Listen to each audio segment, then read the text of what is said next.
तो हरे कृष्णा प्रभु जी, दंडवत प्रणाम। हरे कृष्ण।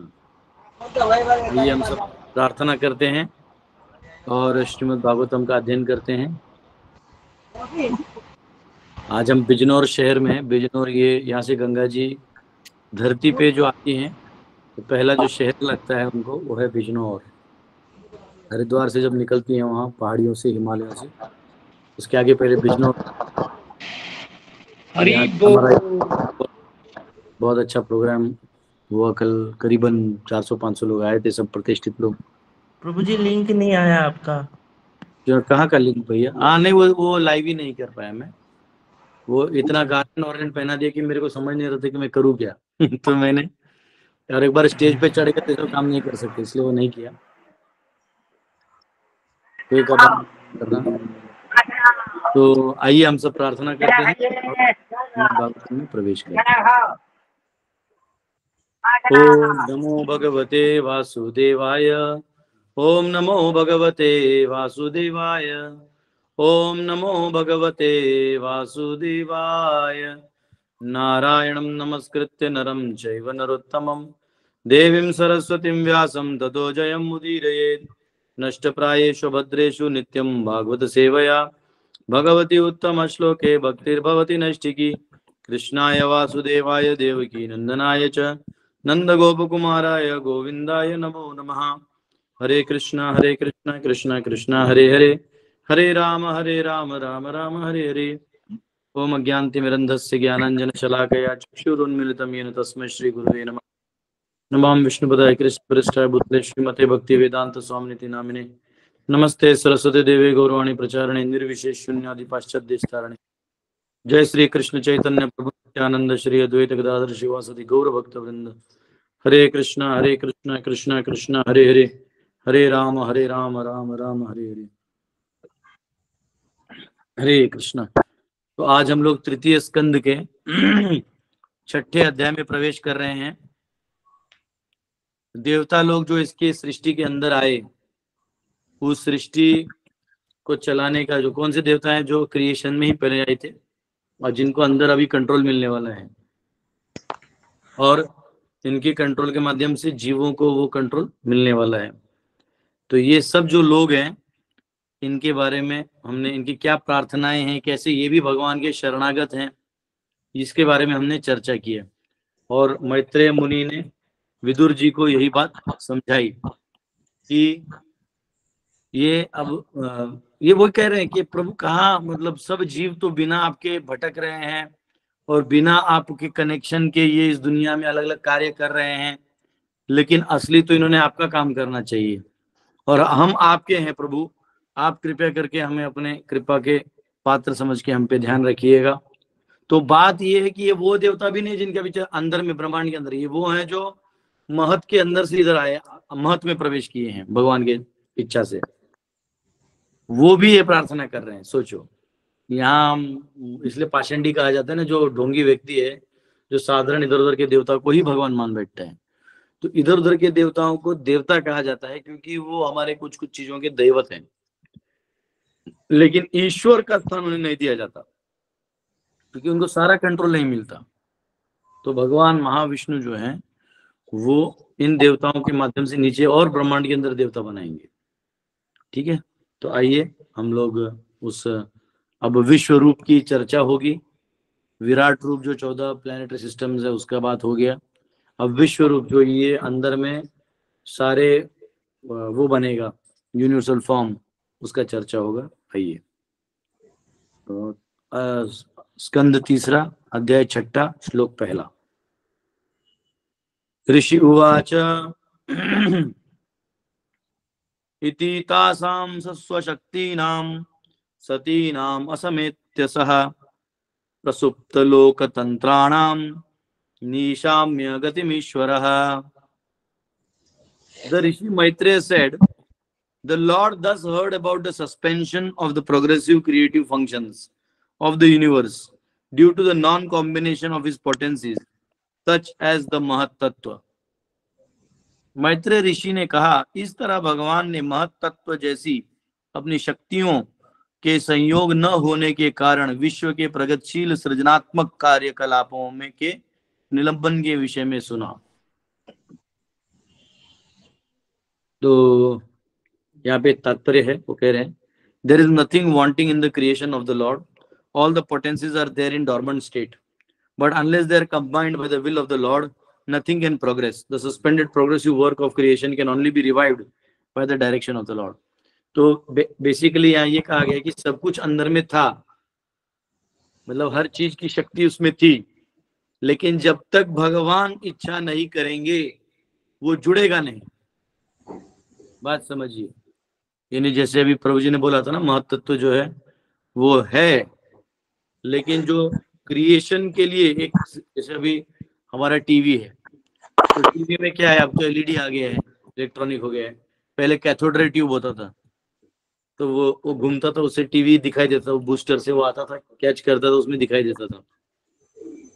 तो वैसे अभी एलईडी है, उसमें स्क्रीन है, या कंप्यूटर है आपका, या लैपटॉप है, या मोबाइल है, तो ये है कुछ नहीं, ये बस डिस्प्ले है। मैं यहाँ बोल रहा हूँ, वो ये मेरा कैमरा कैप्चर कर रहा है, उसको बिट्स एंड बाइट्स में लेके कन्वर्ट कर रहा है, एक फॉर्मेट में वो इंटरनेट के थ्रू जो जो लिंक को एक्सेस कर रहे हैं उनके मोबाइल में हो जा रहा है, वही ऐप खोला तो वो ऐप अपने ऑन हो जाएगा, और यही बिट्स एंड बाइट्स डिकोड होके पुनः आपके स्क्रीन में मैं दिखाई दूंगा। तो ये सिस्टम है। तो ये बिट्स बाइट्स थे, मैं था, कैमरा का कंसेप्ट था, लेकिन अब सब जोड़ दिया तो ये संभव हो गया। वैसे सृष्टि में महत्त्व आ गया, आकाश आ गया, पृथ्वी आ गया, वायु आ गया, अग्नि आ गया, जल आ गया, ध्वनि आ गया, सुगंध आ गया, सब कुछ आ गया, जोड़ेगा, अब जोड़ने का काम है। तो ये कह रहे हैं कि जब तक हाँ, मनोहराज जी, तुम्हाला ते म्यूट करायला लागेल, त्या म्यूटचा बटन असतो बघा माईकचा, त्याला दाबला का म्यूट बंद होतो, म्हणजे आवाज येणार नाही तुमचा। तो ओके, कोई बात नहीं है, माता जी को पता नहीं, हम बाद में कन्वे कर देंगे, और वैसे भी साइलेंट, हाँ ओके हो गया, वेरी गुड। तो ये सब कॉम्बिनेशन करने का काम भगवान की कृपा से ही होगा। नेक्स्ट, जो आप में नए आए हैं वो बता दूं कि अभी हम लोग सृष्टि की रचना जो है वो अलग अलग लेवल पे कैसे हुई उसका चर्चा कर रहे हैं। और ये नॉर्मल जो हमारा मटेरियल साइंस होता है जिसमें एलिमेंट्स होते हैं उसकी तरह नहीं है, ये टोटली अलग है, जिसमें एकदम क्लियर और क्रिस्टल क्लियर है किसके बाद क्या है। दूसरा श्लोक, काल संज्ञाम तदा देवीम बृहत् शक्तिम पुरुक्रमः त्रयोविंशति तत्वानां गणम युगपात पदाविशत्। The supreme powerful Lord then simultaneously entered into the 23 elements with goddess Kali, his external energy, who alone amalgamates all the different elements. तब परम शक्तिशाली भगवान ने अपनी बहिरंगा शक्ति देवी काली सहित 23 तत्वों के भीतर प्रवेश किया, क्योंकि वे ही विभिन्न प्रकार के तत्वों को सम्मिलित करती हैं। तो 23 यानी 24 में तो आत्मा आ जाता है, तो 23 जो है एलिमेंट्स हैं, इनको जोड़ने का काम काली करती है। तो काली कौन है? यही माता दुर्गा, जो आदिशक्ति दुर्गा हैं, वो आध्यात्मिक दुर्गा इस भौतिक संसार में काली के रूप में प्रवेश करती है। तो जो भक्त है वो उनको दुर्गा की तरह देखते हैं, और जो भक्त नहीं है उनके लिए वो काली के रूप में आती है। और इन सब एलिमेंट्स को जोड़ने का काम वो करती है। कौन से एलिमेंट्स? 23 एलिमेंट्स। कौन से? अर्थ, वाटर, फायर, एयर, ईथर, पृथ्वी, जल, अग्नि, वायु, आकाश। फिर उसके बाद यहाँ लिखा है, देखो 23 चीजें क्या क्या जोड़ते हैं। द टोटल मटेरियल एनर्जी, यानी जो टोटल मटेरियल एनर्जी महत्व है, जो है महत्त्व है वो। फॉल्स ईगो, अहंकार, महत्त्व false ego. Sound, touch, form, taste, smell, जो पहले क्रिएट हुआ पिछले अध्याय में जो बताया। और अर्थ, वाटर, फायर, एयर, स्काई। ठीक है, ये 4 5 और 5 10 और पीछे के 2 12, ये हमने देख लिए थे कैसे क्रिएट हुए थे। उसके बाद इन सब को एक्टिवेट करना है यहाँ पे, तो हाथ यानी ये सब लगेंगे ना, eye, ear, nose, tongue, skin, hand, leg, evacuating organ, genital, speech and mind. यानी अगर हिंदी में कहें तो भौतिक शक्ति, मिथ्या अहंकार, ध्वनि, स्पर्श, रूप, स्वाद, गंध, पृथ्वी, जल, अग्नि, वायु, आकाश, आंख, कान, नाक, जीभ, त्वचा, हाथ, पांव, गुदा, लिंग, वाणी तथा मन, ऐसे मिला के 23 जो चीजें उनको बना के जोड़ने का काम। यानी अगर आप मुझे ये देख रहे हैं तो ये मैं नहीं हूं, ये नाक अलग था, नाक अब नाक कंसेप्ट में बनेगा, ब्रह्मा जी उसको फॉर्मेशन में बनाएंगे, धातु लेके उसको प्लास्टर मारेंगे। जैसे समझो ये दीवार है, तो इस दीवार को जब प्लास्टर मारा तो प्लेन हो गया, क्योंकि दीवार प्लेन था। अगर दीवार गोल होता तो प्लास्टर गोल हो जाता। तो वैसे ही ये फॉर्मेशन जो है ये काली बनाती है, और ये फिर ब्रह्मा जी अंदर में जब हमको कर्मों के हिसाब से शरीर मिलता है तो अपने अपने ढांचे के हिसाब से मिलता है। तो अगर हमने अच्छा पुण्य किया है तो मनुष्य या देवताओं का शरीर मिलता है, पाप किया है तो निम्न योनियां मिलती है, जिसमें सुअर की तरह अपने आप का माइंड सुअर की तरह हो जाएगा। तो जब प्लास्टर मारा जाएगा तो आपको सुअर का बॉडी मिलेगा, आपका दूसरा फिट ही नहीं होगा। तो वो ऐसा है। तो ये नाक अलग है, कान अलग है, सूंघ रहा हूं, वो शक्ति सूंघने की। फिर जो गंध है, गंध होगा तब ना सूंघूंगा। तो ये सारी चीजें इनको जोड़ने का काम काली माता करती है, ये यहाँ पे कहा गया है। तो यहाँ और कहा गया है, all are combined together by the influence of time and are again dissolved in course of time। तो काली माता क्या करती है, अब इसमें काल भी है, याद रखिएगा। भगवान का दृष्टि है, बहिरंगा शक्ति है और काल है। तो हमने देख लिया कि काल क्या करेगा, वो हमने पहले बहुत सारे अध्यायों में देखा है कि काल आपके स्वभाव के अनुसार उसको एक्टिवेट करेगा। ठीक है, जैसे मट्टी है, मट्टी में बीज डाल दीजिए और उसमें हल्का पानी लग जाए तो काल क्या करता है, उसको जर्मिनेट करके पौधा निर्माण कर देगा और वही पेड़ बन जाएगा। फिर बाद में वो कोलैप्स भी कर देगा। ये काल का काम है। लेकिन उसको जो प्रोवाइड करना है, जो भी हाथ कान नाक इत्यादि या मनुष्य जीवन जो भी, उन सब को ये देने का काम काली करती है, बहिरंगा शक्ति। तो बहिरंगा शक्ति का काल हो गया। और इस सारे प्रिंसिपल्स को एक्टिव रखने के लिए भगवान का दृष्टि है, ध्यान है, तो वो काम कर रहे हैं।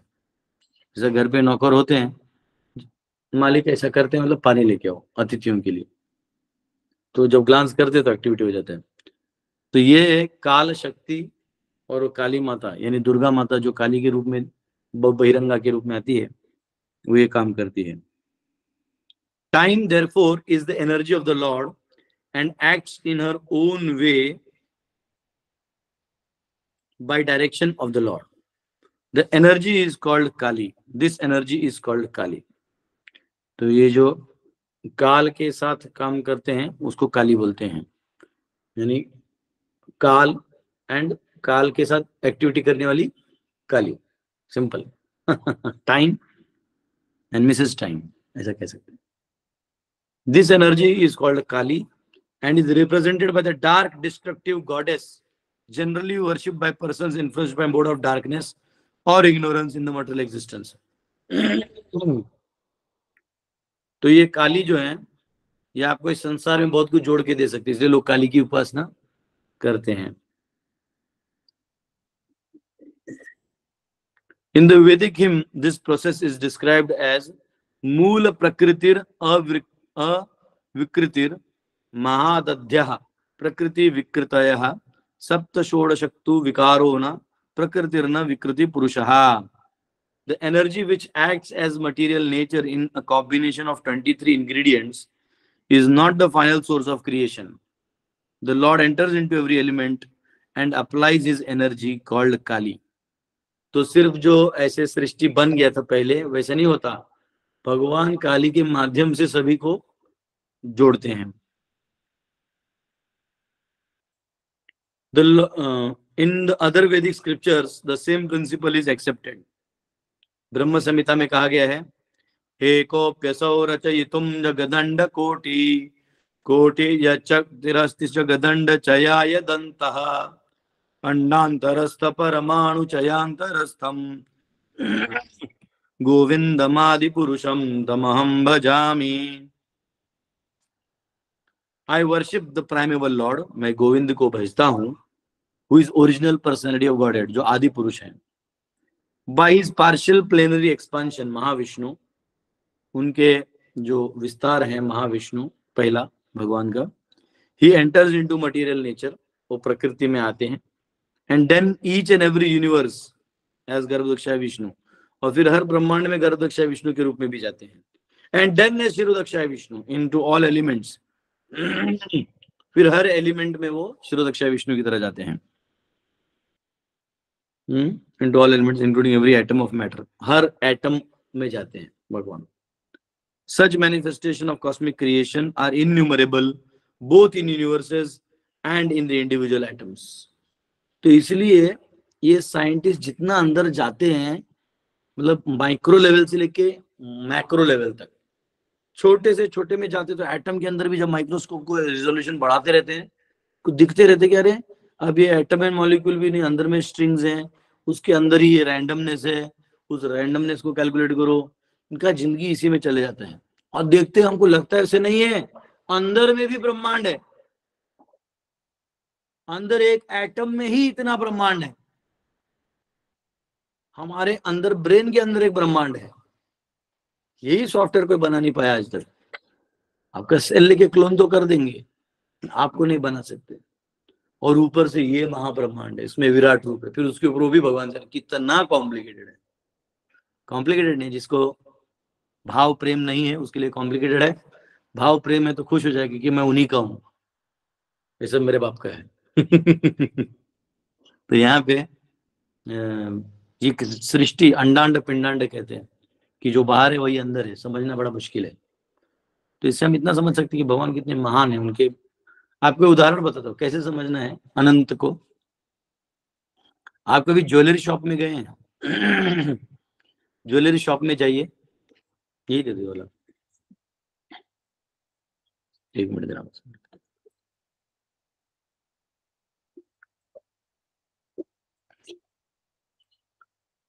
तो आप कभी ज्वेलरी शॉप में जाइए, जब आप ज्वेलरी शॉप में जाते हैं, यानी सोने का जो दुकान होता है, जो सोना बेचते हैं, तो मेरा एक दोस्त है, उसके दुकान में ये था, मैं देखा था। तो क्या करते हैं, दुकान बड़ा नहीं होता है, मतलब आप समझिए कि 20 फीट का लंबाई हो सकता है, बहुत अच्छा दुकान है। तो छोटा मोटा है तो और भी छोटा रहता है, लेकिन एक 20 फीट का लंबाई होगा, एक 10 फीट का या वो चौड़ाई होगा, ऐसे टाइप रहता है। और क्या करते हैं, पीछे पूरा आईना रहता है, यहाँ सोना लगा रहता है, और ऐसे भी बहुत आईना लगा रहता है। आप जब अंदर जाते हैं तो ऐसा लगता है कितना सोना है, क्योंकि इसका रिफ्लेक्शन यहाँ गिरता है, वो रिफ्लेक्शन में गिरता है, उसका रिफ्लेक्शन इसमें गिर गया, फिर अंदर रिफ्लेक्शन बनता है, रिफ्लेक्शन में रिफ्लेक्शन, ऐसा लगता है कितना आनंद है कुछ नहीं, है वो माया जाल।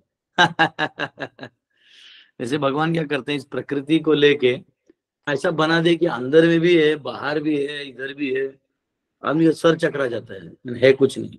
अब बस भगवान को समझ जाइए कि वो माया जाल है, बस खत्म। तो ये यहाँ पे कहा गया है।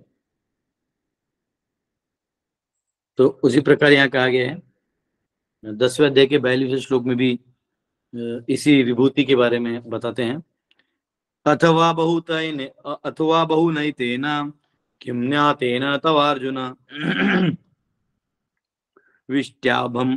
विष्ट्याहम् इदं कृत्स्नम् एकांशेन स्थितो जगत्। O Arjuna, there is no necessity of your knowing about my innumerable energies which act in various ways. आपको ये सब ज्यादा जानने का जरूरत नहीं है। I enter into every material creation by my partial plenary expansion, Paramatma or Super Soul, in all the universes, in all elements, and thereof, and thus work of creation goes on.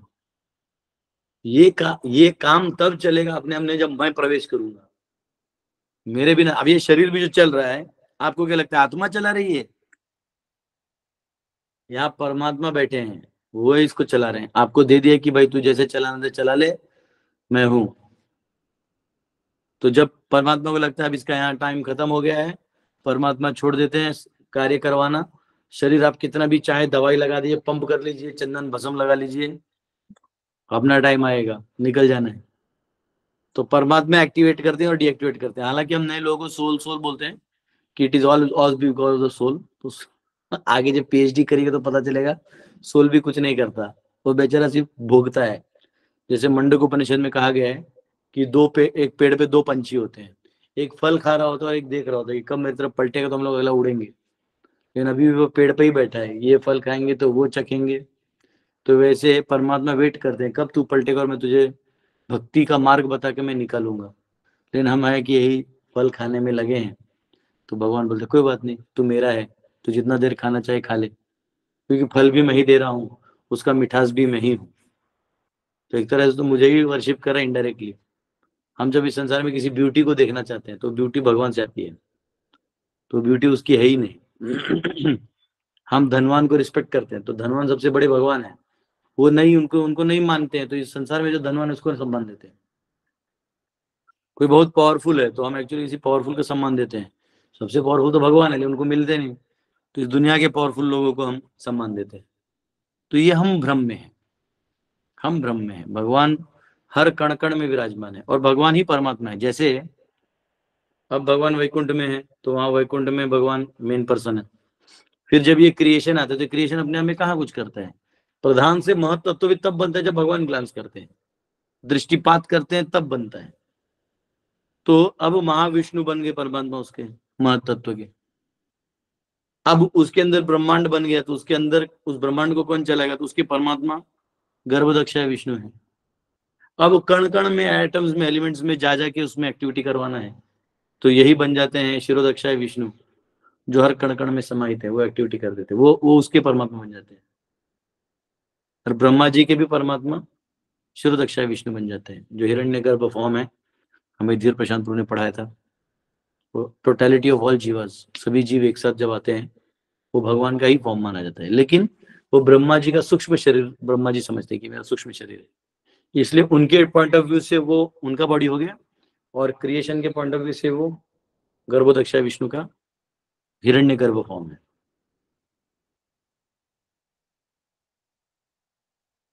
हरे कृष्णा। कुछ comment आएंगे देखा नहीं। तो ये यहाँ पे कहा गया है, तो इसलिए वो कह रहे the wonderful activities of material nature are due to lord Krishna and thus he is the final cause और the ultimate cause of all causes. सभी कारणों के कारण है। तीसरा श्लोक, सोऽनुप्रविष्टो सोऽनुप्रविष्टो भगवंस् चेष्टा रूपेण तम गणम भिन्नं संयोजयामास सुप्तं कर्म प्रबोधयन्। Thus, when the personality of Godhead entered into the elements by his energy, all the living entities were enlivened into different activities, just as one is engaged in his work after awakening from sleep. तो यहाँ कहा गया, इस तरह जब भगवान अपनी शक्ति से तत्वों के भीतर प्रविष्ट हो गए तो सारे जीव प्रबुद्ध होकर विभिन्न कार्यों में उसी तरह लग गए जिस तरह कोई व्यक्ति निद्रा से जागकर अपने कार्यों में लग जाता है। तो अब क्या होता है कि जो जीव हैं तो ये क्रिएशन चालू हो जाता है, ब्रह्मा जी से लेके नीचे सारे क्रिएशन। तो ये मशीन की तरह, जैसे मशीन जगह पे है, इलेक्ट्रिसिटी नहीं है तो सब बंद हो जाता है। जो ही इलेक्ट्रिसिटी आया तो बटन ऑन किया तो मशीन चालू होता है, टक टक टक टक टक टक टक टक टक टक, सब जो सीक्वेंस में चल रहे हैं वो चल रहा है और काम चालू हो जाता है। तो वैसे ही संसार रूपी मशीन टाइप है। यंत्र रूढ़ानी माया, ये शरीर एक यंत्र है, ये ब्रह्मांड एक यंत्र है, महत्त्व एक यंत्र है, पूरा माया शक्ति एक यंत्र है। और ये बस भगवान के ग्लांस से वो एक्टिवेट होता है, और जब भगवान को लगता है कि अभी इसका टाइम हो गया तो बंद कर देते हैं। तो अब जितने भी क्रिएशंस है सब बंद हो जाते हैं। जैसे जीवन है तो उसका काल क्या रखा रहता है, कितना काल में जाएगा, तो जब टाइम आता है बंद। अब ये ब्रह्मांड है तो ब्रह्मांड में ब्रह्मा जी का जितना आयु है तब तक चलेगा, फिर गर्भदक्षा विष्णु भी बंद। फिर सब महतत्व में विलीन हो जाता है, फिर सब प्रधान में चले जाता है, फिर क्रिएशन होता है। तो क्रिएशन होते रहता है। हाँ, वो 8वें अध्याय में ना कि क्रिएशन होता है, फिर डिसोल्यूशन होता है, फिर क्रिएशन होता है, फिर डिसोल्यूशन होता है, चलते रहता है। तब तक चलते रहता है जब तक आप अपना सबक सीख के शाश्वत रूप से भगवान के न हो जाएं, जब तक आप अपनी मूल स्थिति कॉन्स्टिट्यूशनल पोजीशन में ना पहुंचे, ये चलते रहेगा। वो एक काल में फूटते रहेगा ब्रह्मांड, एक आप ही फूटते रहेंगे। 100 साल आयु हो गया, अब मर गए, अब नया शरीर। बता रहे हैं भैया, जिसके लिए तुमने किया वो सब तो नश्वर है, आगे जाओ, आगे सोचो थोड़ा। लेकिन हम सोचना नहीं चाहते, हम देखना नहीं चाहते। तो फिर ये जन्म पुनः लेना पड़ता है। पुनरअपि जननम पुनरअपि मरणम, नए माता पिता, नए भाई बहन, फिर नया योनि मिल सकता है, कुछ भी हो सकता है। आपने कैसे कर्म किए उसके ऊपर है। तो स्मार्ट व्यक्ति वो होता है जो समझ जाता है कि बहुनाम जन्मनाम अन्ते ज्ञानवान माम प्रपद्यते वासुदेव सर्वमिति स महात्मा सुदुर्लभः। ये जो समझ जाए कि भगवान वासुदेव ही इन सब चीजों के पीछे हैं, वो समझ जाता है। तो यहाँ कहा गया कि जैसे भगवान सब में प्रवेश करते हैं, तो जैसे कोई सो के उठता है और कैसे वापस काम पे लग जाता है, वैसे ब्रह्मांड की स्थिति है। ठीक है, तो इसमें है अलग अलग स्टेजेस बताए हैं सोल के। सुप्त अवस्था, जागृत अवस्था, थोड़ा पढ़ लेते हैं पटपट। Every individual soul remains unconscious after the dissolution of the creation. तो जब सृष्टि का संहार होता है तो जीव जो है अनकॉन्शियस, अनकॉन्शियस मतलब आत्मा कभी अनकॉन्शियस नहीं होती, लेकिन आत्मा जो है अपने सूक्ष्म शरीर के साथ सुप्त हो जाती है, मतलब सो जाती है। वो गाना है ना, सो गया ये जहां, सो गया आसमां, सो गई ये सारी मंजिलें, ये सारी मंजिलें, सो गया है रास्ता, टैंग टैंग। तो ये सब सो जाते हैं, है ना, थोड़ा थोड़ा कर लेते हैं, नहीं तो बेचारे मेरे क्लास में सब सो जाएंगे। तो इसलिए थोड़ा सा बस मनोरंजन। तो सो गए हैं, सब सो जाते हैं डिसोल्यूशन के टाइम में। These individual entities are conditioned souls everlastingly, but in each and every material creation, they are given a chance to liberate themselves and become free souls. तो ये बहुत अनादिकाल से यहाँ है, उसका कोई टाइमर नहीं, क्योंकि ब्रह्मा जी कितने बार आए गए, ब्रह्मांड बना गया। तो टाइम आप सूर्य से गिनोगे ना, सूर्य खुद इस ब्रह्मांड के अंदर है। साल बोलोगे तो सिर्फ इधर ही पता लगे, स्वर्ग में ये साल गिनती नहीं होता। स्वर्ग में वो जुपिटर का अलग रहता है, वो उधर से आता है। उसके ऊपर जो होता है महर लोग का अलग कैलकुलेशन है, सत्य लोग का अलग टाइप ऑफ कैलकुलेशन है। उसका इस कैलकुलेशन कोई लेना देना नहीं, आप इधर से उधर समझ ही नहीं सकते। इसके बाद आप ब्रह्मांड के बाहर जाते तो कैलकुलेशन कहाँ है, वो टाइम के बाहर है। तो इसलिए कैलकुलेशन करना कि आप कब आए हो गए हो, इसलिए नित्यबद्ध बोल देते हैं कि नित्य रूप से यही बद्ध था। They are given chance to take advantage of Vedic wisdom and find out what is their relationship with the Supreme Lord, how they can be liberated and what the ultimate profit is in such liberation. ऐसे मुक्ति में कैसे फायदा उठाएं, ये समझने के लिए वेदों का निर्माण किया है। ठीक है, इस प्रकार जो लोग जाग जाते हैं तो वो भगवान के चैतन्य शक्ति में सीधा भगवान के धाम चले जाते हैं, जहाँ हमेशा चेतन रूप में रहते हैं। वहां परमात्मा का जरूरत है, वहां आप रहते हैं और डायरेक्ट आप पूरे कॉन्शियस स्टेट में रहते हैं। यहाँ क्योंकि आप अनकॉन्शियस हो सकते हैं, इसलिए परमात्मा गाइड करते रहते हैं।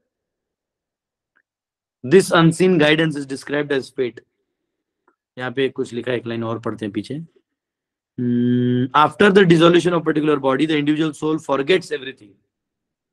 जीव भूल जाता है मैं क्या था, क्या सब वो भूल जाता है, याद नहीं रहता। लोग बोलते हैं ना याद रहता है, क्या काय को याद रखना है, हमको 10 साल पहले का याद नहीं रहता है। The super soul awakens him and reminds him of his past desires. अब वो आया है तो खुद भी भूल गया ना सब कुछ, तो चालू कैसे करेगा? तो भगवान ही उसको याद दिलाए, तू यहां तक था, आगे काम करो।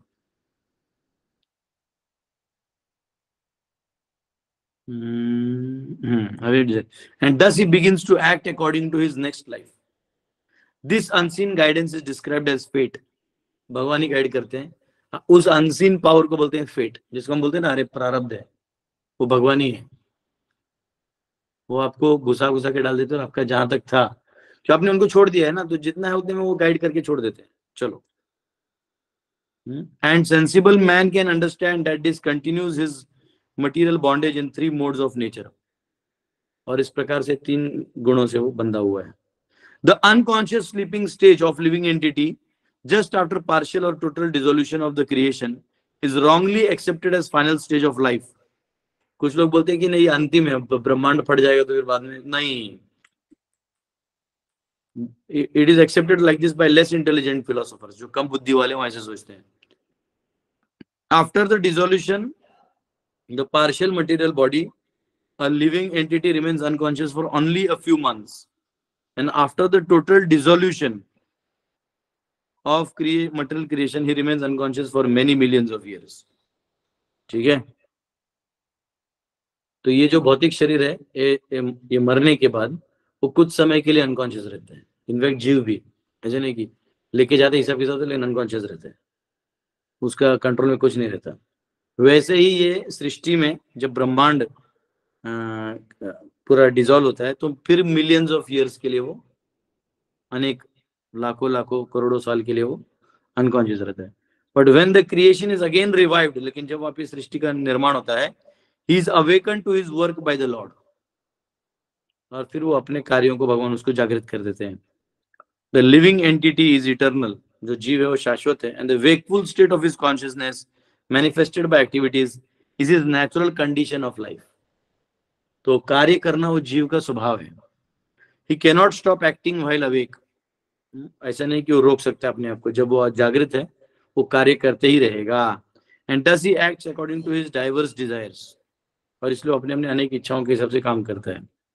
When his desires are trained in transcendental service of the Lord, his life becomes perfect. जब वो भगवान की दिव्य सेवा में अपने आप को ट्रेन कर लेता है तो उसका जीवन पूर्ण माना जाएगा. And he is promoted to spiritual sky to enjoy eternal awakened life. और इस प्रकार उसको जो है शाश्वत रूप से भगवान का चैतन्य रस विग्रह पूर्ण शुद्धो नित्य मुक्तो अभिनत्वात् नाम नामिनः, तो वो उस लेवल पे पहुंच जाता है. ठीक है, ये हम यहाँ भी एंड करेंगे. आप में से किसी को क्वेश्चन है 1-2 तो पूछ सकते हैं. हरे कृष्णा. इतना हेवी क्लास था, लोग सोच रहे हैं क्या पूछें. हाँ, सोचो हम लोग कितने millions of years unconscious state में थे, जाएंगे अगर भक्ति नहीं करेंगे. जी, आज मेरे सामने अभिनव जी हैं, इनसे एक क्वेश्चन लेता हूँ, फिर नीलाचल माता जी मैं आपसे भी लेता हूँ. यस, सीधा क्लास से तो रिलेटेड नहीं है, बट जैसे फेथ. ये हमारे अभिनव जी हैं, डॉक्टर मेजर अभिनव सिंह. सभी वैष्णवों को प्रणाम. हमारे साथ करुणा अवतार प्रभु हैं यहाँ पे, और हमारे विकास प्रभु हैं. यस प्रभु जी कुछ पूछ रहे हैं. जो फेथ है हमारा स्पिरिचुअल लाइफ में, गुरु में या कृष्ण में, वो मेरा पर्सनली जैसे फ्लक्चुएट हो जाता है. कभी आपका फेथ लेवल बहुत हाई है कि नहीं बस भगवान है, और कभी कम है. तो इसको बढ़ाने का क्या जरिया है, और इसमें और कुछ अगर करा जा सकता है तो. प्रभु जी बोल रहे हैं कि फेथ ऐसा चीज है कि वो हाई हो जा रहा है, कभी कभी बहुत स्ट्रांग हो जा रहा है, और फिर कभी कभी लो हो जा रहा है. तो इसको हम लोग क्या सोल्यूशन ला सकते हैं जिससे ये रहे. तो देखिए, सातत्यम सततम कीर्तयन्तो माम, भगवान भी बोलते हैं. मराठी में उसको सातत्य बोलते हैं, या हमारे यहाँ हिंदी में उसको क्या कहेंगे, कंसिस्टेंट. इंग्लिश में निरंतर, बिना गैप का. जैसे कुआं, नदी का, गांव में कुआं होता था, तो उधर देखेंगे आप जो रस्सी है, उस रस्सी का लाइन उस पत्थर के ऊपर आ रहा है. हालांकि रस्सी का लाइन पत्थर पे कभी नहीं आ सकता, रस्सी कट जाएगी, पत्थर नहीं घिसेगा. लेकिन अनेक सालों से वहां लोग रस्सी कर रहे हैं, रस्सियां कट गई, नया रस्सी आ रहा है, लेकिन पत्थर पे रेगुलर कर करके खींचा के वो स्मूथ हो गए. या कभी कभी अब नदी में जो पत्थर होते हैं देखो, वो नदी का बहाव से, मतलब पानी पत्थर को कैसे कुछ कर सकता है, लेकिन वो का बहुत समय तक अगर वो चलेगा तो देखना वो गोटे गोटे पत्थर हो जाते हैं, उनको सो स्मूथ, आप उसको इधर उधर से लगा सकते हैं. तो जो काल है ना, ये जब कंसिस्टेंसी से आप मिलाएंगे तो दृढ़ता बढ़ती जाएगी. जैसे समझो आज मैं जो क्लास दे रहा हूँ, या आज जो मुझे थोड़ी बहुत फिलोसफी मालूम है, तो ऐसा नहीं है कि मुझे ये पहले मालूम था. मेरा तो एक सिंपल श्रद्धा था कि हाँ प्रभुपाद जी हैं, ये बहुत अच्छा मूवमेंट है, ये बहुत अच्छा कार्य चल रहा है, तो मुझे इसमें जाना है। करते करते सेवा करने लगा, फिर बेसिक फिलोसफी तो समझ में आ गया कि भगवान कृष्ण हैं, आत्मा परमात्मा, तो बेसिक चीजें। अब जब और आगे बढ़ रहे हैं तो कुछ डिटेल में नॉलेज आ रहा है, और आगे जा रहे हैं तो पहले क्वेश्चन नहीं था, मुझे ही क्वेश्चन आ रहे हैं। अच्छा, उस क्वेश्चन भी वो लेवल के हैं, ये छोटे वाले क्वेश्चन नहीं आते, वो लेवल उस लेवल के होते हैं, तो उस लेवल के व्यक्ति मिल भी रहे हैं। तो समय क्या करते हैं, भगवान ही समय है, वो आपको गुजारते हैं उस चीजों से। तो आपको प्रोसेस नहीं छोड़ना चाहिए, जो प्रोसेस है ना उसको लगे रहना चाहिए, चाहे फेथ लो भी हो जाए। जैसे कभी कभी हमारा मूड नहीं करता है खाना खाने का, लेकिन फिर भी खाना खाना चाहिए। क्यों? क्योंकि आपके बॉडी का वो नीड है। भले आपके माइंड में आज मूड नहीं है, कुछ गड़बड़ हो गया है, आपका कहीं लॉस हो गया है, लेकिन फिर भी खाना चाहिए, क्योंकि बाकी उसकी वजह से और नए रोग आ सकते हैं। तो कई बार हमारा फेथ डाउन हो सकता है, हिल सकता है, तो हम प्रोसेस से आ सकते हैं और उसको डिसिप्लिन में डाल दें और कंसिस्टेंट रहें, सातत्य, तो सब हो जाएगा। ओके, यस नीलाचल माता जी। हरे कृष्णा प्रभु जी, दंडवत प्रणाम। हरे कृष्णा। मैं पूछ रही थी, काल भैरव भी हो सकते हैं कि खाली कृष्ण है? काल एक्चुअली महाकाल दोनों होते हैं, कृष्ण भी होते हैं, महाविष्णु भी होते हैं, वो कॉम्बिनेशन है महाविष्णु और संकर्षण के। वो काल जो है नीचे आके महाकाल बन जाते हैं। वो जो शिव जी का फॉर्म देखते हैं हम, तो वो शिव जी का महाकाल होता है मटेरियलिस्टिक लोगों के लिए, और वैष्णवों के लिए वो संकर्षण का रूप है, विष्णु रूप। हम उनको वैसा देखते हैं, है वो वही, मतलब जैसे हम बोलते हैं ना, जैसे हैंडसेट है, पीछे से कैमरा, आगे से ऐसा, तो वैसे वो अगर हम भौतिक बन जाएंगे, जैसे आप कभी टिकट नहीं निकालिए और आप स्टेशन पे किसी ट्रेन पे उतर जाइए, आपको हर शर्ट पैंट वाला टीटी दिखाई देता है, क्योंकि आपके पास टिकट नहीं है। लेकिन आपके पास टिकट है, तो आप वो टीटी को बोलते थोड़ा साइड दीजिए, सामान हटाना है, साइड दीजिए, क्योंकि वो ऐसा है। तो जो इस संसार में भोग करना चाहते हैं, मुक्त नहीं होना चाहते, तो उनको वो काल जो है वो डेंजरस दिखाई देता है। और जो कुछ कर नहीं रहे, बंधन वाले काम, भगवान का भजन कर रहे हैं, तो उनको काल में भी कृष्ण है, वो कृष्ण ही है, तो खुश हो जाता है, ये तो मेरे प्रभु हैं जो मुझे सबक सिखाने के लिए आगे काल वो ऐसे कर। महाकाल वैसे हो गए। और उसके अंदर में जब भगवान ब्रह्मांड के अंदर आते हैं, तो उधर फिर उनको ना एक पार्ट उनका शिव जी का वो डील करता है भूत पिशाचों से। तो उनमें जो है उनके टॉप मोस्ट डॉन है काल भैरव, जो शिव जी के ही विस्तार हैं। शिव जी भी डायरेक्ट डील नहीं करते, वो एज ए काल भैरव इन लोगों से डील करते हैं। तो एज ए काल भैरव वो सभी ये कुष्मांड पिशाच ये सब जो भी हैं डॉन लोग, ये लोग का गैंग रहते हैं, इनका भी हायरार्की रहता है। बॉस भूत के ऊपर पिशाच होता है, पिशाच के ऊपर ब्रह्म राक्षस, कमांडिंग ऑफिसर्स होते हैं, उस हिसाब से चलना पड़ता है। तो वो उनके जो ऊपर के होते हैं वो काल भैरव होते हैं। इसलिए अगर किसी को भूत वूत का बाधा लग जाए तो बनारस चले जाना चाहिए काल भैरव के पास। वहां जाके वो मारते हैं ना वो डंडा, उनको कुछ नहीं, काल भैरव को तेल वेल ऑफर कर देना है, वो पंडा लोग मारेगा था चाट सब तो निकल जाता है। तो काल भैरव ये कार्य करते हैं। तो काल भैरव भगवान के ही विस्तार हैं, परंतु वो ड्यूटी बाउंड है कुछ चीजों को एज अ देवता। और महाकाल जो है यानी महादेव जो है वो महाकाल है, और वही महाकाल कृष्ण भी है। तो एक्चुअली संकर्षण और महाविष्णु से निकले हुए हैं, काल वाला पार्ट है वो शंभु लिंग स्वरूप में यहाँ पे भी है। इसलिए अगर आप लिंग पुराण देखेंगे तो यहाँ से लेके वो महादेव तक जाता है। तो बात सही है, क्योंकि आगे के क्रिएशन में जो अंदर में डेमिगॉड विष्णु आते हैं वो उन्हीं महाकाल से आते हैं। तो तब वो लिखते हैं कि उधर से विष्णु आए, तो गलत नहीं है। तो ये भूल जाते हैं कि यही महादेव महाविष्णु से आए, महाविष्णु के माध्यम से आए, दृष्टिपात से आए। कैसे आए? तो संकर्षण का विस्तार बन के उनका अंश रूप में से यहाँ से प्रवेश किए। तो जो वैष्णव है ये जानते हैं।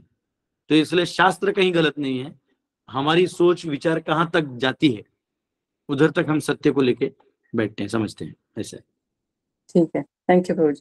Because you said mister and Mrs काल काली। यस, नहीं वो काली इधर की है, महादेव जी की। हाँ, महादेव जी की। महादेव स्पिरिचुअल काल फॉर्म में जब जाते हैं तो दुर्गा के साथ उनका संग होता है। लेकिन जो वही दुर्गा जब नीचे आती है और भगवान नीचे आते हैं तो ये महाकाल के तरह आ जाते हैं, और ये जो है माता काली के रूप में आ जाती है।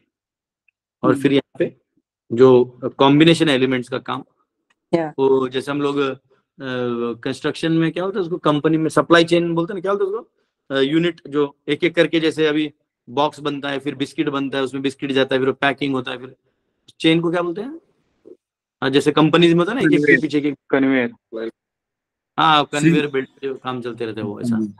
श्रृंखला या कन्वेयर। हाँ श्रृंखला, असेंबली चेन, असेंबली देखे बराबर पार सारथी बोला मतलब, असेंबली लाइन होता है ना, हाँ असेंबली लाइन होता है। वैसे ये असेंबली लाइन में हमारी माता जी जो है काली माता वो सब कर देती हैं। ठीक है, थैंक यू प्रभु जी। यस योगेश जी।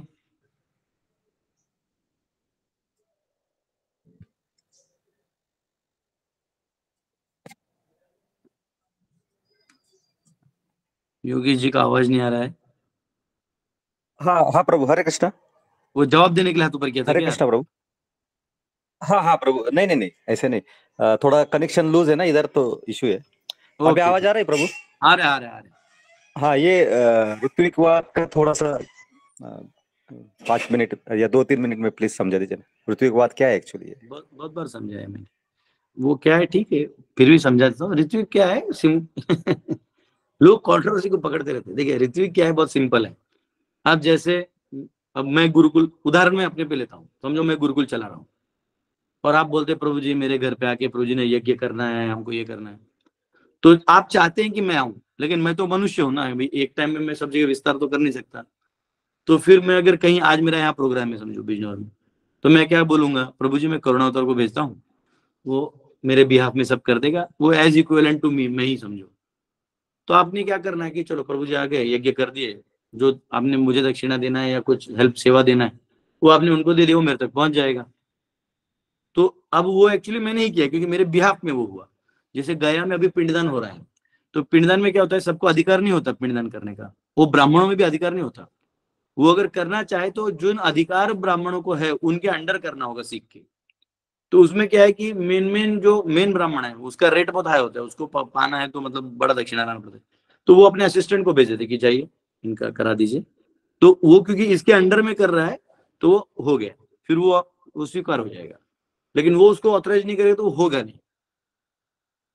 अच्छा यहाँ लिखा है प्रभु जी ने 151 नंबर वीडियो पे मैंने लिखा हुआ है दिया 151 एपिसोड होगा मेरा भागवतम का, उसमें मैंने डिटेल शायद बोला है। प्रभु जी ने बहुत अच्छा काम किया किसी ने। तो वो क्या आता है कि बस ऋत्विक मतलब जैसे भगवान को आप आहुति देंगे यज्ञ में, तो वो भगवान डायरेक्ट नहीं ना लेंगे, आप क्वालिफाइड थोड़ी हो। तो भगवान के निकट होते हैं ऋषि मुनि। तो ऋषि मुनि क्या करते हैं, वो हर जगह जा नहीं सकते, तो ब्राह्मणों को नियुक्त करते हैं कि आप लोग करिए, आप समाज में रहते हैं, आप उसी समाज में रहिए और आप ये सेवा करिए। तो ब्राह्मण क्या करता है, फिर ब्राह्मण उसको करता है, तो ब्राह्मण को कहा जाता है ऋत्विक, यानी प्रॉक्सी। जैसे कंप्यूटर्स में होता है ना प्रॉक्सी सर्वर, एक ओरिजिनल सर्वर होता है, एक प्रॉक्सी होता है। तो वो लोग प्रॉक्सी पे एक्सेस करते हैं, हैक भी मारेंगे तो प्रॉक्सी जाएगा। ओरिजिनल सर्वर का आईपी एड्रेस मिलता नहीं जल्दी किसी को, वो प्रॉक्सी से खेलते हैं। तो कोई बहुत हैकर बहुत स्मार्ट भी रहा तो प्रॉक्सी को टच करता है, वो इसको टच नहीं कर पाता। तो इसको बोलते प्रॉक्सी। प्रॉक्सी कॉलेज में भी एडमिट वो लेते हैं ना अटेंडेंस, हाँ योगेश, तो पीछे से आपका रमेश बोलता है प्रेजेंट में तो आपको प्रॉक्सी लग जाता है, डुप्लीकेट आदमी आपको लगाता है, लेकिन अटेंडेंस तो लग गया ना तो वैसे ही कि जो ये होता है, क्या बोलते हैं उसको, यज्ञ होता है। तो यज्ञ में एक जो ब्राह्मण बैठे उनको ऋत्विक कहते हैं। बस ये मेन वर्ड ऋत्विक ये है। अब जनरली हमारे इस प्रभुपाद जी के परिवार में थोड़ा कंफ्यूजन हो जाता है।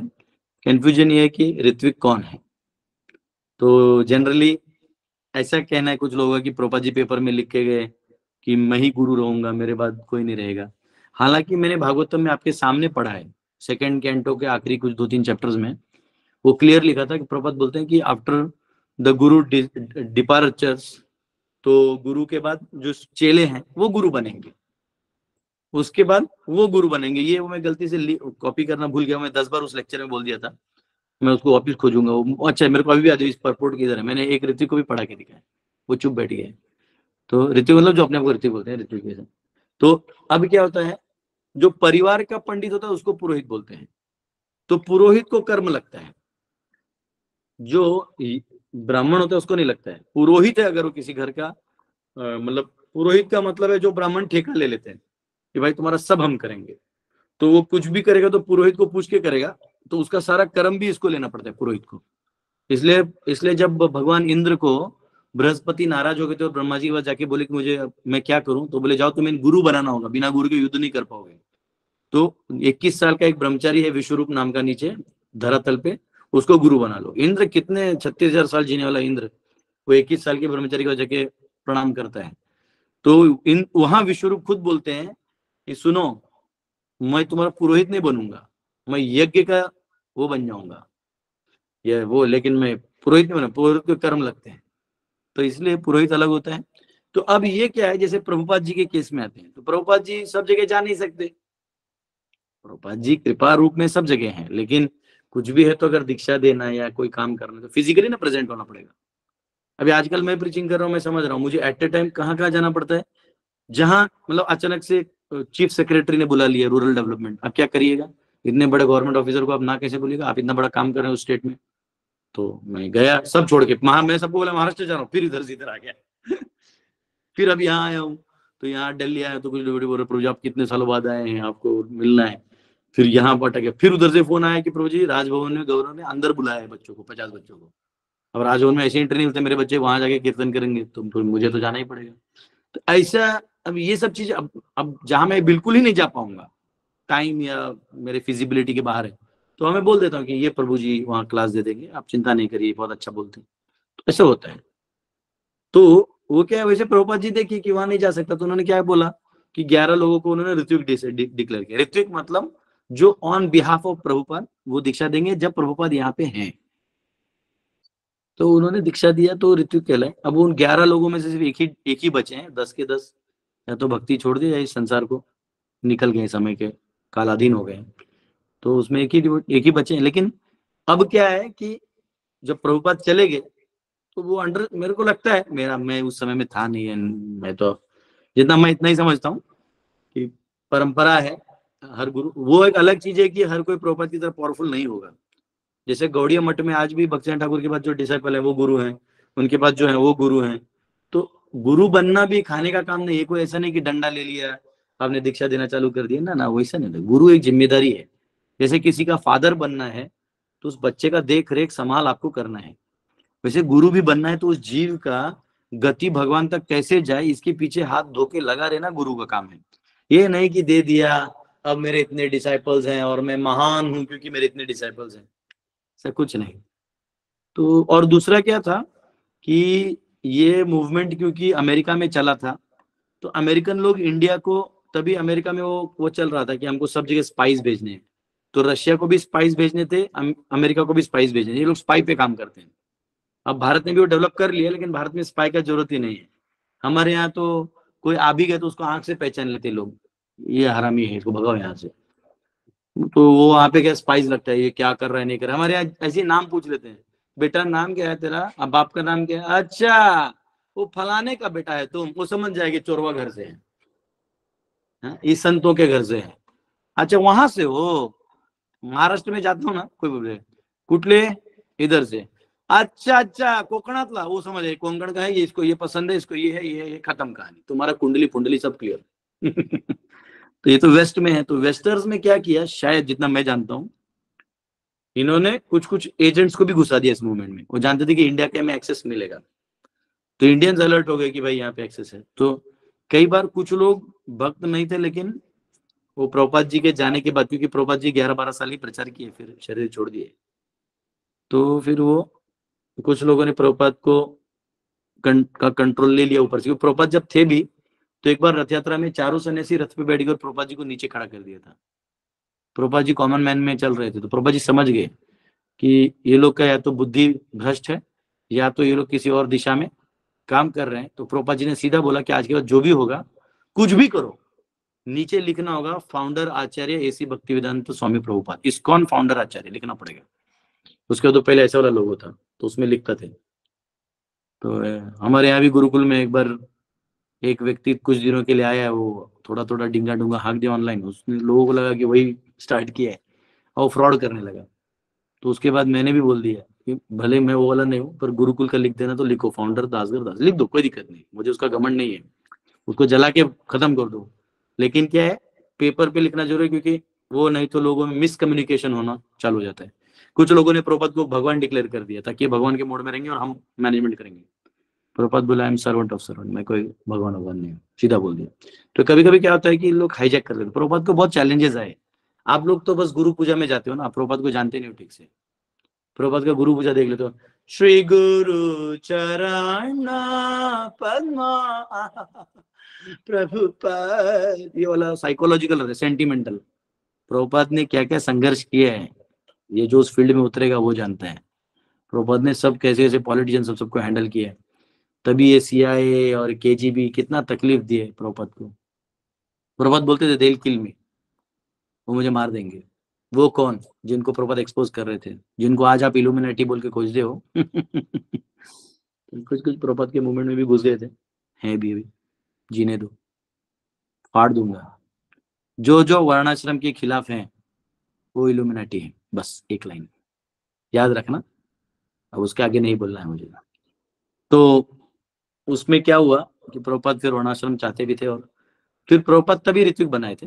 लेकिन मुझे जितना अंडरस्टैंडिंग है, हालांकि ऋत्विक लोग मेरे काफी क्लोज हैं, बहुत मुझे मानते भी हैं, और एक प्रॉपर डिसाइपल है जो हार्डकोर ऋत्विक है, तो वो अभी आए भी थे, तो बोल रहे थे दासगढ़ इज डिसाइपल ऑफ प्रभुपाद। में बोला अरे बाप रे तो वो ठीक है, वो उनका भाव है, तो मैं भी कुछ बोला। एम्पावर्ड, उनका अंडरस्टैंडिंग ये होता है कि प्रभुपाद अपने बंदों को एम्पावर करेंगे।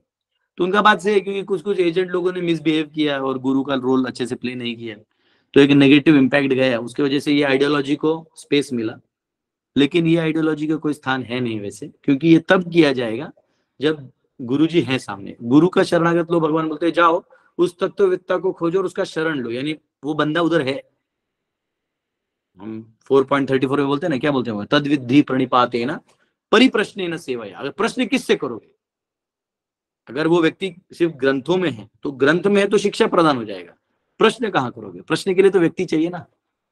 कई बार लोग एनवियस भी हो जाते हैं, अरे इसको मैं क्यों सरेंडर करूं, ये उम्र में मुझसे छोटा है, ये अरे ये तो एक माता जी थी वो पहले तो बात बहुत रिस्पेक्टफुली की, बात करते करते पता चला कि वो भी मेरे ही बैच की इंजीनियरिंग की है, लेकिन वो बॉम्बे में VJTI में की है, बहुत बड़े कॉलेज में। तो मैंने बोला अरे हाँ मैंने उस कॉलेज में किया, तो मेरा कॉलेज थोड़ा लो प्रोफाइल रहेगा। तो इमीडिएटली उसका टोन ही चेंज हो गया। हम बोला माता ऐसे टोन में मत रहो, क्योंकि फिर जो नॉलेज वो आएगा नहीं जो बाकी मेरा पास है वो देने में मुश्किल हो गया। तो कभी कभी आदमी देहात्म बुद्धि, जैसे होते वैष्णव जाति बुद्धि, वैष्णव को भौतिकता से नहीं तोलना चाहिए। अगर आपको कोई सिंपल भक्त भी कुछ कह रहा है तो उसको सीरियसली सुनना चाहिए, उसमें भक्ति है, उसको लीजिए। वो क्या बैकग्राउंड में अमीर गरीब वो सब पढ़ा लिखा कौन सा, वो सब नहीं इंपॉर्टेंट है। तो क्या है, कुछ लोगों ने देखा कि गुरु लोग वीक हैं, तो उन्होंने ये आइडियोलॉजी को आगे लाया कि प्रभुपाद ही सब कुछ है। तो ये एक तरह से मैं वैसे एग्री कर लूंगा कि वो प्रभुपाद के सामने तो सब फीके हैं, लेकिन फिर भी क्योंकि प्रभुपाद ने ही बोला है कि भाई इतना बुक क्यों लिखे, इतने ग्रंथ लिखे हैं, इतना ऑर्गेनाइजेशन खड़ा किया, वो चाहते हैं कि सिंसियर लोग आए, भक्ति करें, और यही सिंसियर लोग आगे इस मूवमेंट को बढ़ाएं। तो सिंपल है। तो वो जो प्रभुपाद का तो कोई न माप है, न भूतो न भविष्य थी, न कोई ऐसा था न कोई ऐसा होगा, प्रभुपाद की तरह कोई नहीं है। हाँ, लेकिन फिर उस परंपरा को चलाने के लिए अगर कोई चला रहा है तो उसका द्वेष भी नहीं करना चाहिए कि अरे अरे ये क्वालिफाइड नहीं। हाँ, आप ध्यान से देखिए क्वालिफाइड है नहीं है, उस हिसाब से आप शरणागति इत्यादि ले सकते हैं। लेकिन वो आपका जजमेंट है, और आपको लगे कहीं तो फिर आप ऑलवेज, प्रभुपाद एक मेन शेल्टर है, तो प्रभुपाद के परंपरा में आप हैं। एक बार कभी कभी होता है कि घर पे बच्चा पैदा तो हो जाता है लेकिन उसका बाप बेवड़ा रहता है, दादाजी और बाकी 2-3 चाचा अच्छे रहते हैं, तो बाप मेरा बेवड़ा इसलिए मैं घर छोड़ के नहीं जा सकता, और बाप को भी नहीं छोड़ सकता। तो फादर को हम लोग रिस्पेक्ट दे देते हैं, लेकिन चाचा लोगों से एडवाइस लेते हैं कि अंकल मैं कौन सा जॉब करूं, क्या करूं, क्योंकि वो इनसे आदमी है। तो परिवार में क्या होता है कि अगर थोड़ा बहुत 19-20 हो भी गया, कई बार ऐसा होता है कि कुछ गुरु फॉल डाउन हो जाते हैं, तो गुरु फॉल डाउन भी हो गया तो कोई दिक्कत नहीं, क्योंकि वो परिवार है, तो परिवार में और कोई रिस्पेक्टफुल है, उससे जाके आप बात कर सकते हैं कि महाराज जी मुझे गाइड, हाँ कोई बात नहीं, खत्म कहानी। तो ये कोई बड़ा इशू नहीं। तो ऋतिक जो एक्चुअल मूवमेंट चलाते हैं तो वो लोग ये करते हैं कि प्रभुपाद, तो मैं इस बात को वैसे एक्सेप्ट नहीं करता, क्योंकि इसका मतलब ये हो जाएगा ना कि प्रभुपाद के मूवमेंट में दम नहीं कि और एक गुरु पैदा करे ये तो प्रभुपाद की मतलब प्रभुपाद इम्पोर्टेंट हो जाएंगे कि इतना ग्रंथ लिखने के बाद भी आप एक प्योर ड्यूटी नहीं बना सकते। तो ये फंडा जो है, हालांकि मैं अभी के करंट ऋत्विक्स के भी खिलाफ नहीं हूं, इसलिए क्योंकि उनके साथ भी जो CIA प्लॉटेड लोग थे, इन्होंने बहुत तकलीफ दिया है, तो इन्होंने इनको एक्सपोज करने के चक्कर में वो सिस्टम एक्सेप्ट कर लिया। तो मेरा सोचना ऐसा है कि प्रभुपाद उनके उस अंडरस्टैंडिंग को समझते हैं, और इसलिए प्रभुपाद आज भी उन लोगों पे कृपा बनाए, वो लोग भी प्रोजेक्ट करते हैं और आपको वहां भी भक्त बनते हुए दिखते हैं। और कैसे होता है, कोई भी आचार्य जाते हैं, चौथे स्कंद में एक अध्याय आता है जिसमें आएगा, आपको पढ़ाऊंगा मैं, उसमें लिखा है कि जब आचार्य जाते हैं तो बड़ा उथल पुथल होता है, लेकिन बाद में जो जनरेशन क्रिएट होता है वो बढ़ा के ले जाता है। जैसे श्रीपाद रामानुचार्य थे, तो रामानुचार्य ने पराशर भट्ट जो 12 साल का बच्चा था उसको आचार्य बना दिया। अब सोचो 12 साल के बच्चे को कौन सरेंडर करेगा, लेकिन फिर उनके साथ साथ फिर बहुत लोगों ने हेल्प किया, और आज वो देखिए श्री संप्रदाय एक मतलब संप्रदायों में महान संप्रदाय माना जाता है श्री संप्रदाय। तो प्रभुपाद जी आए हैं, चैतन्य महाप्रभु के वॉरियर हैं, उन्होंने प्रचार किया, उन्होंने बहुत संघर्ष झेला है, वो सब है ही, ऑनलाइन भी संघर्ष है, वो सब विषय, क्योंकि हम उस समय में थे नहीं, तो किसी का नाम लेना फिर ये करना, क्योंकि प्रूफ नहीं ना, मैं वहां था नहीं। और जितना मुझे नॉलेज है तो प्रभुपाद जी अंत समय में बड़े नाराज थे, उनको पता चल गया कि मुझे घेर लिया है कुछ लोगों ने, वो इंडियन तो थे नहीं सब, और फिर प्रभुपाद जी बोले भी थे एक सन्यासी को, मैं नाम नहीं लूंगा, कि तुम मेरे लिए चावल और थोड़ा घी डाल के ले आओ, दही डाल के ले आओ, मैं वही खाऊंगा, मुझे बाकी चीजों पे भरोसा नहीं है।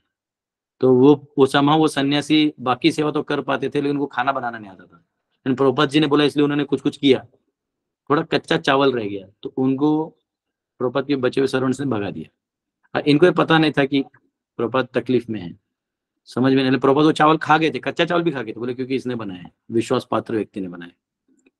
तो अब जो है तो ऋत्विक मूवमेंट जो है वो, मैं तो सोचता हूँ कि ऋत्विक जब जरूरत है तब किया जाए, जब प्रभुपाद, अगर आप एक इतना बड़ा मूवमेंट ऑर्गेनाइजेशन खड़ा करने के बाद आप एक गुरु नहीं तैयार कर पाए तो ये आपकी भी कमियां हैं।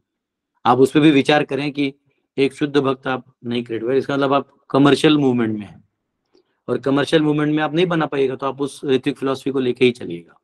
चलिए, कम से कम आप प्रभुपाद को बुक्स लेके चल रहे हैं तो आपका सम्मान है, आप सही आदमी का बैटन लेके जा रहे हैं, तो आप धीरे भागिए या जोर से भागिए। जैसा अगर कहीं ओलंपिक को USA का झंडा लेके घूमता है तो थोड़ा उसका इज्जत रहता है, भाई USA का आदमी है। अब चाइना कोरिया का कितना भी भागने दौड़ने वाला आदमी हो, उसको उतना ध्यान नहीं देंगे, अमेरिका ऐसा नाम है तो थोड़ा लोग रहते हैं। तो प्रभुपाद जी जैसे बड़े संत का झंडा लेके आप जा रहे हैं तो सक्सेस तो आपको वैसे भी आना है, लेकिन तत्व में, लॉन्ग टर्म तत्व में और शास्त्रों को मद्देनजर रखते हुए आपको किसी व्यक्ति से परिप्रश्न करना होगा, बैठना होगा, समझना होगा। तो वो समझ के फिर आप, शरणागत का मतलब ये थोड़ी कि जूता पोंछते रहना है, शरणागत का मतलब है कि हमारी इच्छा को भगवत इच्छा के साथ सम्मिलित करके उस इच्छा का कार्य करना है और उसके सभी सुख दुख से परे हो जाना है।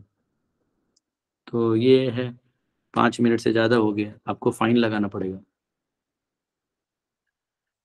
लेकिन प्रभु जी कंसेप्ट क्लियर हो गया, थैंक यू, बहुत अच्छा दिया प्रभु आपने, थैंक यू प्रभु जी, हरे कृष्णा। और आपकी वाणी से सुना ये बहुत बहुत अच्छा लगा। यस, संतोष जी।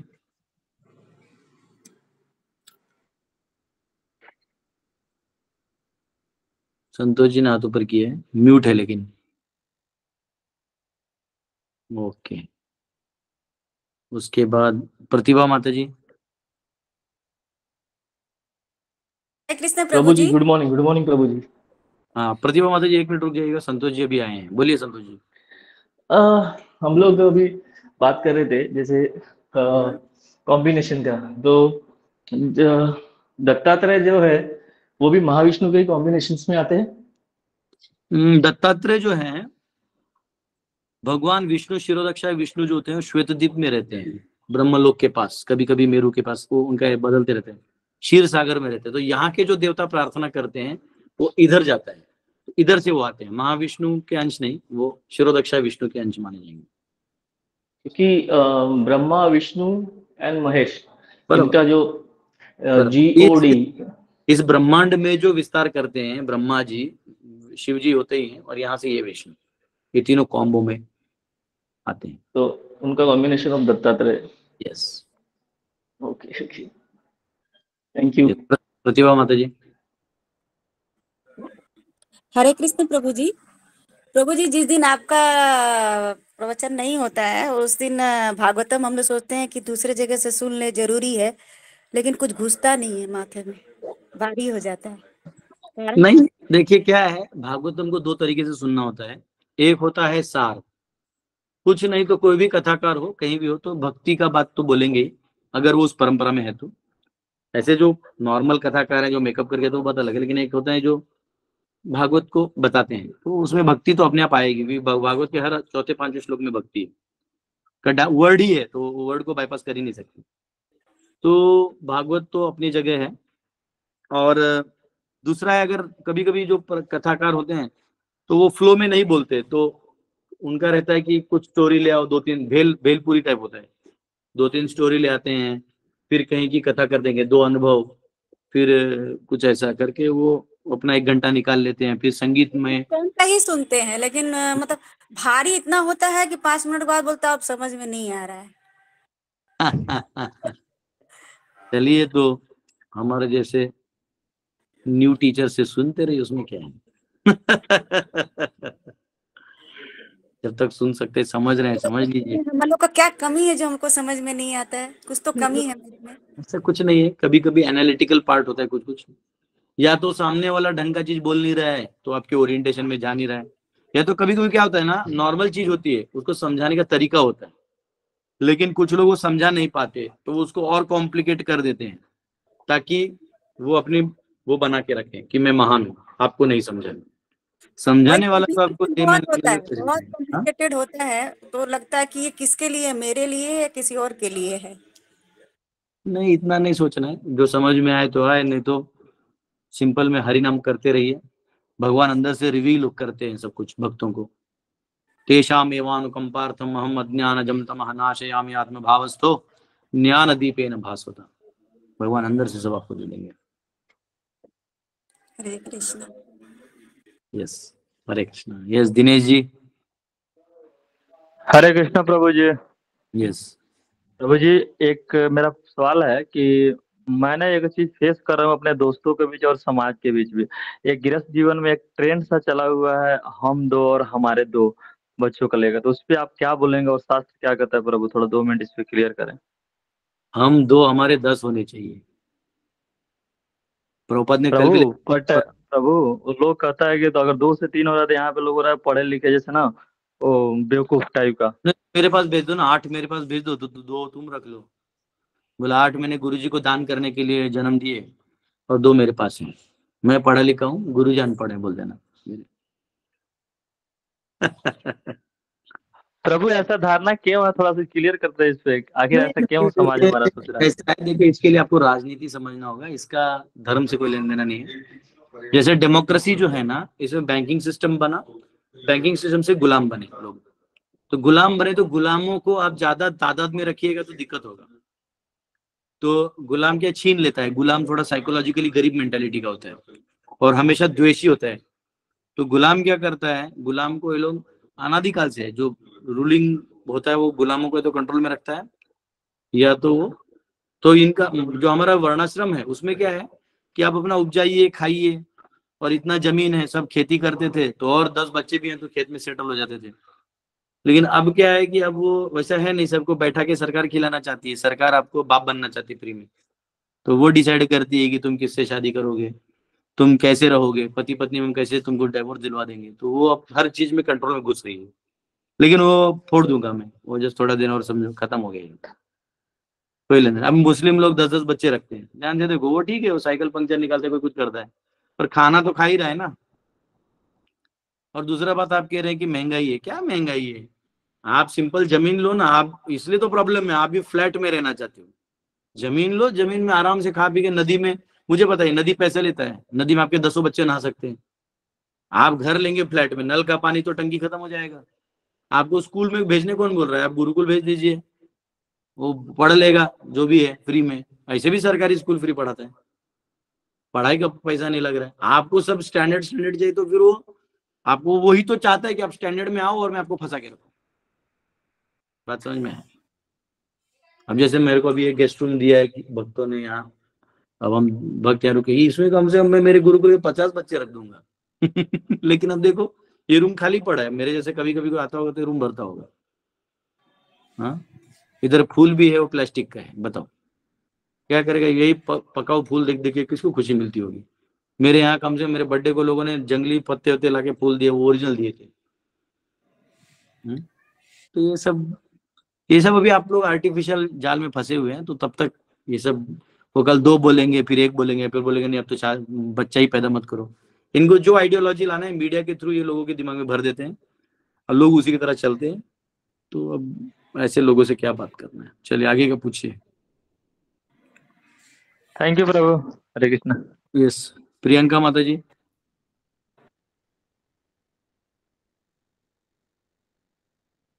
ओके, नहीं, कृष्ण हाँ यस माता जी। प्रभु जी, मुझे ये पूछना था, जैसे कि जब भगवान हिरण्यगर्भ जब आते होते हैं और फिर जो ये ब्रह्मांड बनता है, उसमें जो ब्रह्मा जी है उसमें क्या डिफरेंस ही है? नहीं, हिरण्यगर्भ जो है वो भगवान ब्रह्मा का सूक्ष्म शरीर है। जैसे हमारे स्थूल शरीर है और अंदर में मन बुद्धि अहंकार का एक शरीर है, वैसे ब्रह्मा जी का अपना स्थूल शरीर है और नीचे ये जो हिरण्यगर्भ जो टोटलिटी ऑफ जीवा से कंट्रोल उनको दिया गया है ना, तो वो उनका सूक्ष्म शरीर उनकी तरफ से माना जाता है ऐसा। तो प्रभु जी वो चेंज क्यों होते हैं, मतलब उनका 100 साल वर्ष क्यों है? वो जीव है ना, वो विष्णु थोड़ी है। जीव का आयु होता है ना, जीव को टाइम दिया जाएगा सुधरने के लिए, ब्रह्मा जी को भी दिया जाता है। ऐसा नहीं है, जरूरी नहीं कि सब ब्रह्मा शुद्ध भक्त होते हैं। और प्रभु जी एक और क्वेश्चन है कि जैसे हम लोग यहाँ पे शिव जी को का पूजते हैं, माता दुर्गा को पूजते हैं, गणेश जी को पूजते हैं, तो जो यहाँ पे जो है वो मटेरियल है या स्पिरिचुअली है? ऐसा होता है, ये सब आपकी दृष्टि पे होता है। जैसे आप भक्त बन जाएंगे तो आपको पता चलेगा कि तो भगवान के ही विस्तार हैं, और अगर आप भक्त नहीं है तो आपको मटेरियली देखना पड़ेगा कि इनके पास ये पावर्स हैं, इनके पास ये पावर्स हैं, तो हैं वो भगवान के ही, लेकिन आपका दृष्टि कैसे वैसे। जैसे अब उदाहरण के लिए क्या कहें, अब हम क्या बोले, क्या एग्जांपल दें? समझो अभी ये पानी का बोतल देने जरूर, कुछ तो जो हाथ में आते हुए दिखाना पड़ेगा। अब समझो ये पानी का बोतल है, तो इसको मैं पीने के लिए यूज कर सकता हूँ, इसको मैं ऐसा देख सकता हूँ कि इसको जल को पीने से वो होगा, और मैं महान वैष्णव हूँ और अभी मुझे कृष्ण की बड़ी याद आ रही, तो भगवान बोलते हैं मैं इसका टेस्ट हूँ, तो मैं पी के एकदम कृष्ण को याद करूंगा। पानी वही है। कोई मस्ती वाला बच्चा है तो बॉटल यहाँ वहां फेंक देगा, तो बेसिकली पानी वही है, बॉटल वही है। आपका दृष्टि क्या है वो इम्पोर्टेंट है। तो आप जिस कॉन्शियसनेस में वहां आपको वैसा दिखाई देगा। तो प्रभु जी यहाँ पे जैसे कि प्रे करते हैं, जैसे शिव जी को प्रे करते हैं, तो वो डायरेक्ट सदा शिव के पास पहुंचेगी? उसने किया ही शिव जी को है तो सदाशिव तक कैसे पहुंचेगा? तो मेंशन करना पड़ेगा?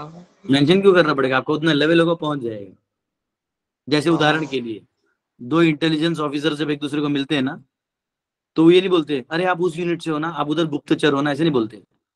वो सिर्फ एक दूसरे को देख के ऐसे सिर्फ इतना ही मुंडी हिलाते हैं कि मैंने एक्नॉलेज कर लिया, तुझे देख लिया, लेकिन वो ज्यादा नहीं हिलाते, क्योंकि दूसरा कोई देख लेगा कि एक दूसरे को जानते हैं तो दिक्कत होगा।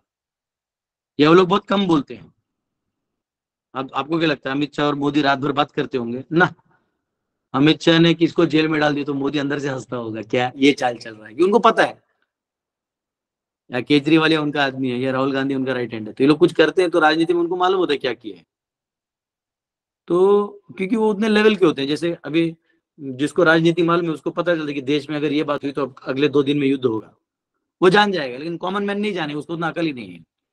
तो वैसे भाव का बात है, आप भगवान शिव जी को महादेव को कृष्ण का ही स्वरूप मानते हुए स्वरूप में आए, तो आप जब वो करोगे तो वो वैसे ही लिया जाएगा, वो अपने आप पहुंच जाएगा। ना आपको उतना कॉन्शियसनेस नहीं है तो फिर वो उधर तक दिखाई देगा, तो उतने में भी भगवान कुछ बोलते नहीं, क्योंकि वो आपके लिए आए हैं। जी प्रभु जी, थैंक यू।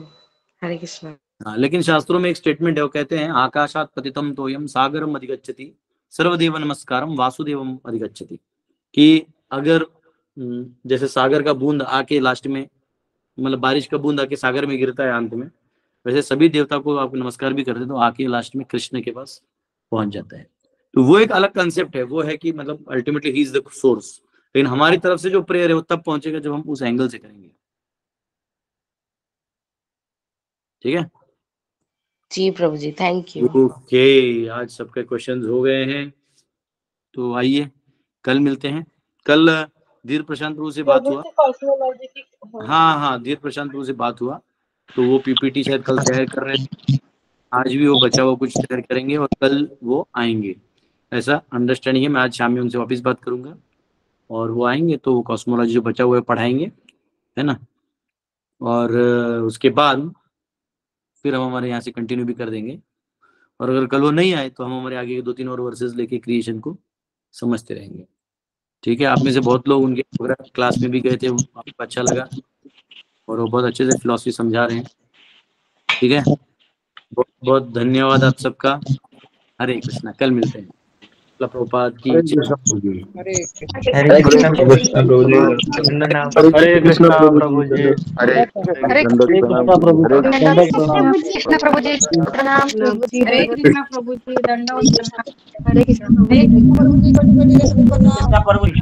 हरे कृष्णा प्रभु जी, हरे कृष्णा।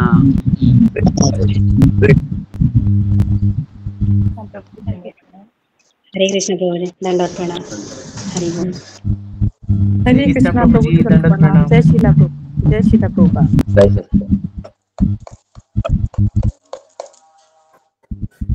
हरे कृष्ण, आप सभी को मेरा हरे कृष्णा, सभी कोटि कोटि दंडवत प्रणाम। हरे हरे कृष्ण प्रभुपाद।